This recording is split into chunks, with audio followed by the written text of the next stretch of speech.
So if you have a concept that God is the universe, my suggestion is for a period of time, 3, 6 months or whatever, put aside that concept for a moment and focus instead on God being this infinite being, this entity that I can have a personal relationship with. And this infinite being, by the way, wants a personal relationship with you.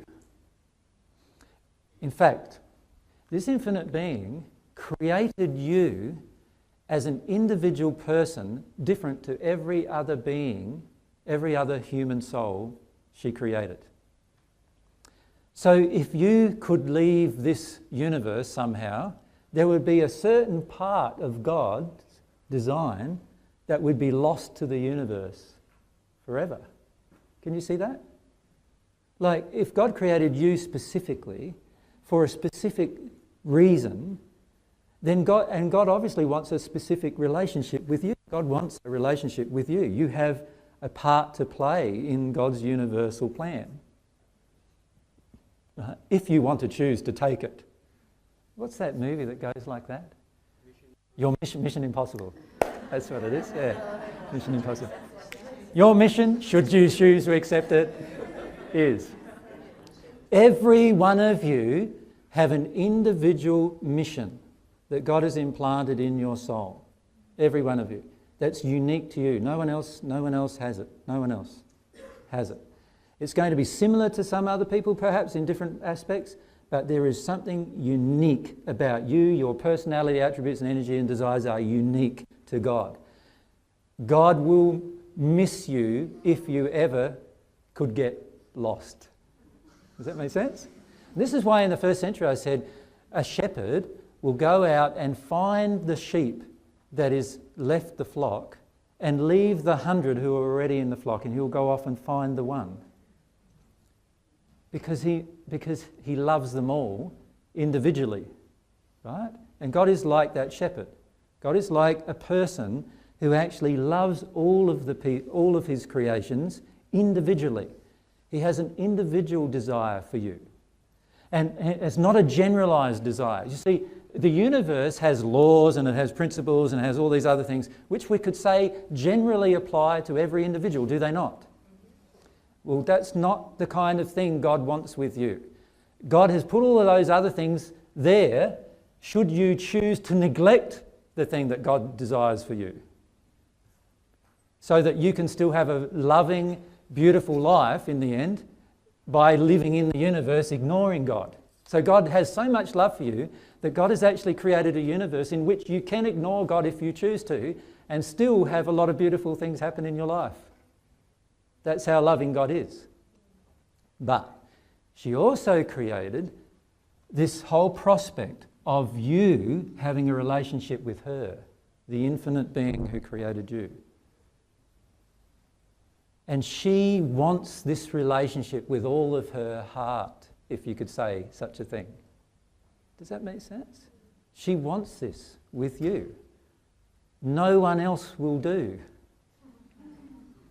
Because there's a specific thing she has going on with you that she can't have going on with any other person that is unique to you. Does that make sense? And so it's not just a generalised thing that God's talking about here with you. God wants this specific thing going on. Microphone, please. When you say individual mission, are you talking about the two halves of the soul? I'm talking about the whole soul, one soul, of which has two halves. That whole soul has an individual mission, yes. And you are one half of a soul, yep. And so therefore you are a one half part of that individual mission that is unique. And that's why it's so exciting to come together with our soulmate. Of course. Yeah. It's one of the most exciting things you are ever going to experience your entire life. Coming together with your soulmate. See, a lot of times we look at it and go, gee, I don't know about this coming together with your soulmate. Gee, it seems like a pretty emotional process. But it's actually the most amazing process you can go through your entire... It's the most amazing process I've personally been through, aside from my connection with God, which is the most amazing. But aside from that, my relationship with soulmate is the most amazing process.